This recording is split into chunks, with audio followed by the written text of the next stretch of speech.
E agora vamos chamar nosso primeiro convidado internacional. Ele vem direto do País de Gales, ele é fundador da Cylch, a rede de reciclagem da comunidade do País de Gales. Mal Williams. Mal, você já está aí? Se apresenta e conta para a gente o que você faz.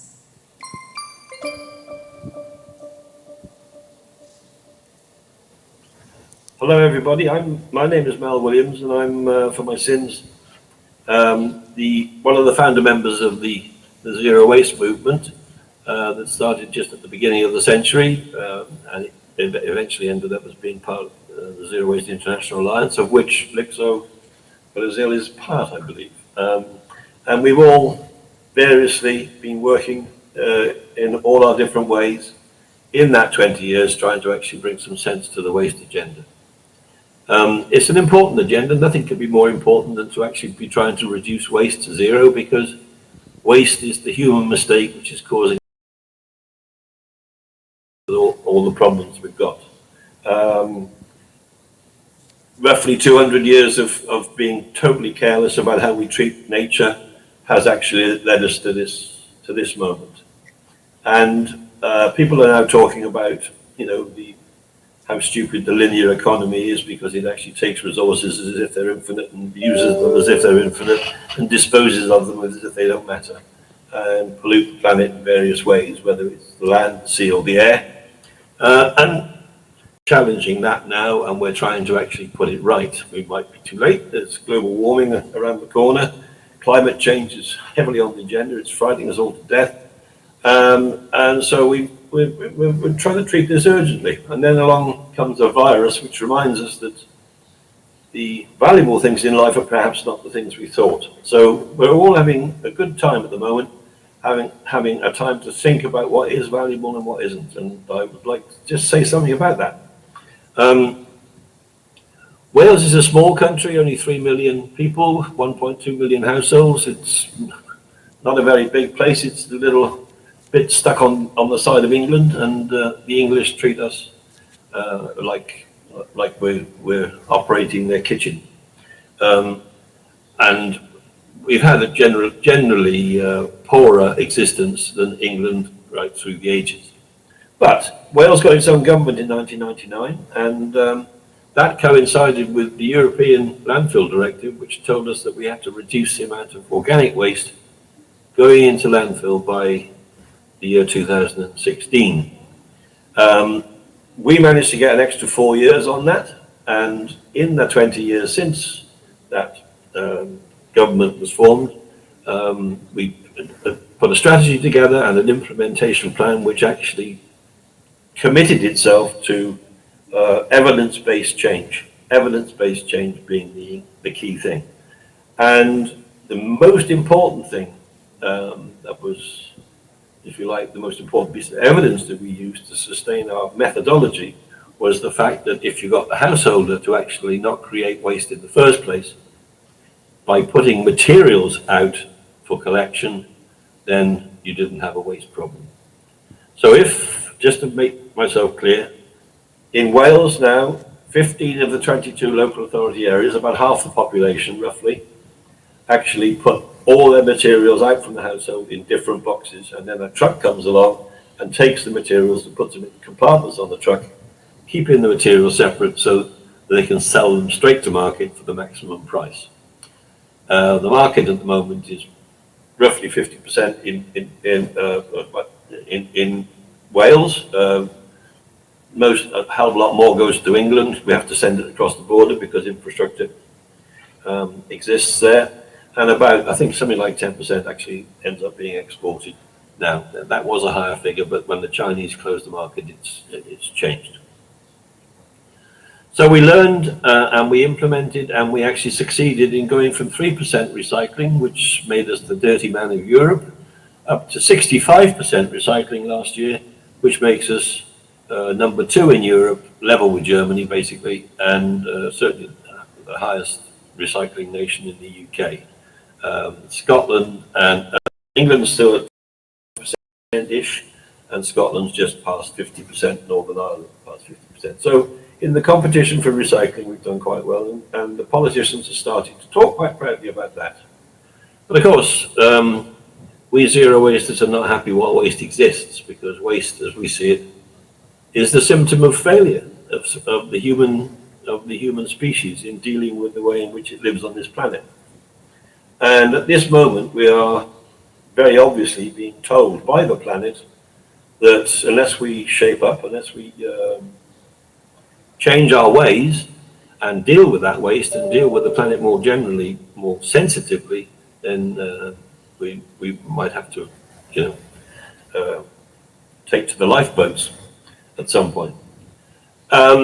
So the implementation plan of separating at source, which we call curbside collection here, is the main message I've got for anybody starting out with recycling.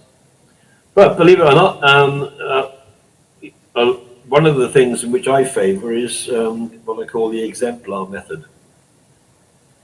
And if you look around the world, there are loads and loads and loads of good practices taking place. For example, I went to Cairo about 4 years ago, and I met people in Cairo, Coptic Christians, who do the waste collection there. And they actually have been doing source-separated waste collections since about 1949, 4 years after World War II. And they have been recycling about 85% of Cairo's household waste for all that time. And frankly, they were unaware of the fact that they were on the gold medal position in the world for recycling until we were actually discussing that with them. And the way in which they do that is there's about 10,000 family firms, all the Coptic Christians, living within Cairo. They were farmers until about 1945, 49, when there was a big drought in their part of the world.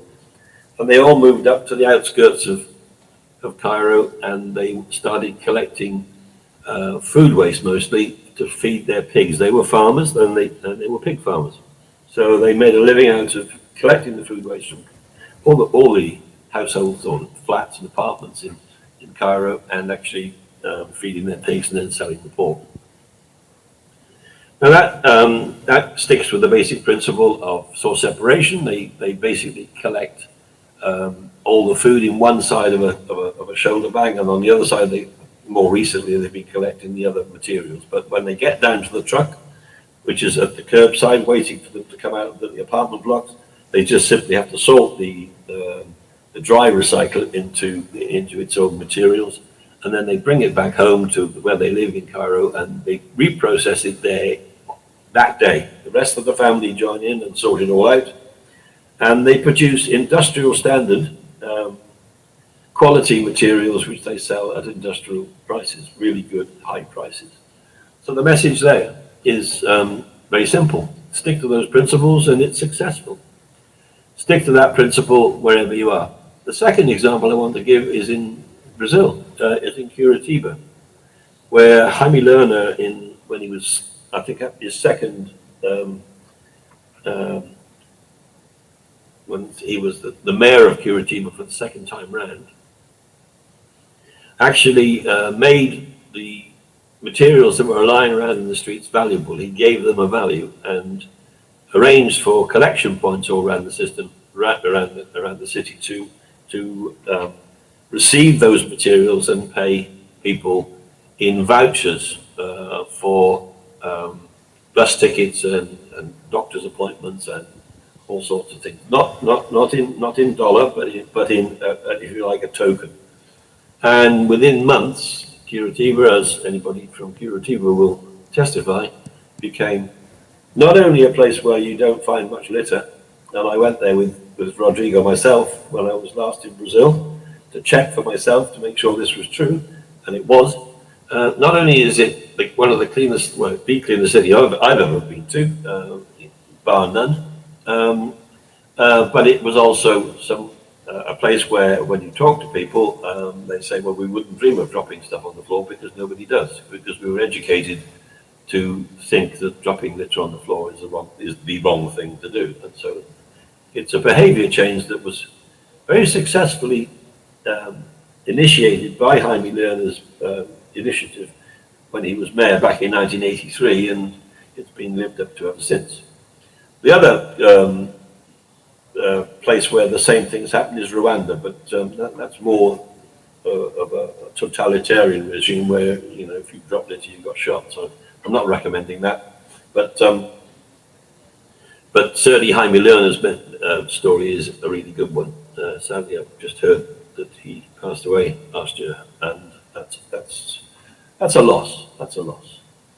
But I can say, being part of the zero waste movement, that you could look to places all across the world, especially in places like Italy, where the Zero Waste Cities initiative has taken root, and Zero Waste Europe's efforts in highlighting the stories on their website of good practice to, you know, reduce waste to zero is worth a lot. Finally, I'd like to say a little bit about organic waste, because that's what drove the initiative in Europe with the institution of the Landfill Directive in 1997. It became UK law in 1999. I think it was it had to be enacted in all the 27 member states. That's the way it works in Europe. But it actually made people look at what organic waste was, and of course we all find out then that about 2/3 of waste is organic, and there is no other destination for organic waste other than back into the soil through a system of composting or anaerobic digestion. Because look at the other side of the coin and you find that the soils on which we depend for our very existence have become eroded because they've been attacked by corporate villains who insist on trying to own everything there is about the soil, including its fertility and its ability to produce crops and all the rest of it, so that they can make profit from it. So these rapists, and I use the word advisedly, have been criminals increasingly over the last 3 or 4 decades, such that the soils on which we depend have become poisoned, and the crops that are being grown in them are becoming deficient in nutrients. And I think one of the things that is we are becoming increasingly aware of is the fact that all the new immunodepressant diseases that are occurring around the world, all the allergies and the asthmas and such like, correspond to, in some fairly significant statistical way, with the depreciation in the value and the quality of our soils. That is that's a situation that must be reversed, and I'm proud or happy to say that I've been sort of part of a discussion which comes under the heading of regenerative agriculture, which actually starts local and starts with the soil and says, basically, we've got to fix the soil first in order to fix the problems that then follow from the fact that the soil isn't fixed. And that starts with actually having a little bit more faith in the fact that if we actually make sure that the organic waste we produce does actually go back into the soil as locally as possible, and we buy our food as locally as possible, we can have a chance of knowing what quality our food is going to be and whether it's going to have the right amount of nutrient value. I think that's a big issue. I think that issue is going to grow in the next 5, 10, 15 years. But it's part of the hopeful side, if you like, of trying to repair the damage we've done in the last 2 centuries by following the money, by following only profitability, by just being beaten up by people who all they want to do really is accumulate wealth and buy plastic yachts to play with in the Mediterranean and such like. I don't think history is going to be very kind to them in the long term, but in the meantime, we have got to learn to cooperate and to have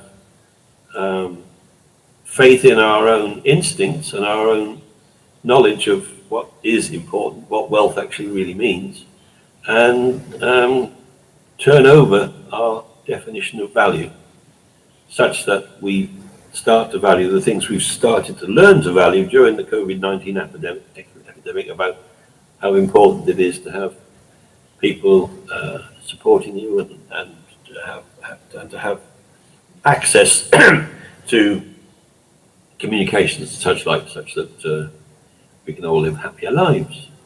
And finally, Wales has actually introduced its own form of sustainable legislation in the form of the Well-being of Future Generations Act. And that's something that I'd like to recommend as a holistic kind of look. And that is an act which actually requires politicians to think about every single decision they make. And they are required to research what kind of effect those decisions are going to have on future generations. It doesn't specify how far in the future the generations are, but obviously it's going to be longer than the term between voting for that particular government. So we're talking 10, 15, 20, 30 years time.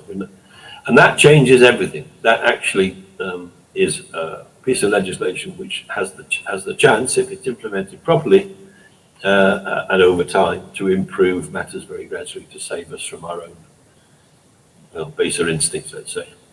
Okay, thank you for that. I'm happy to take questions. Muito obrigada, Mal Williams. Muito estimulante suas palavras. Professor Gabriel, essas duas experiências projetando um futuro de sucesso, né? Você gostaria de fazer algum comentário? Primeiro, queria parabenizar o Germano, que já conhece o trabalho dele faz bastante tempo, e o trabalho dele se ha espalhado por todo o Brasil e creio que agora se empieza a espalhar pelo mundo, porque é uma experiência muito importante e muito prática e muito efetiva para ser em lugares, digamos, com muita população e com poucos espaços. Por outro lado, queria ressaltar que, como falou o outro expositor, o tema da compostagem e o tema dos resíduos orgânicos é um tema fundamental na política basura zero, na política lixo zero.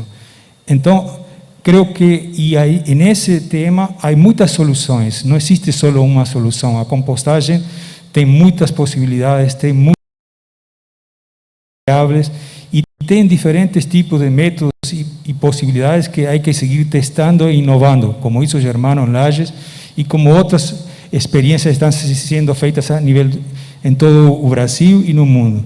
Então, essa é uma das premissas que temos que tomar. Com a compostagem, temos que experimentar, temos que criar novos processos. É um processo vivo e é um processo clave para alcançar a meta lixo zero. Obrigada, Gabriel.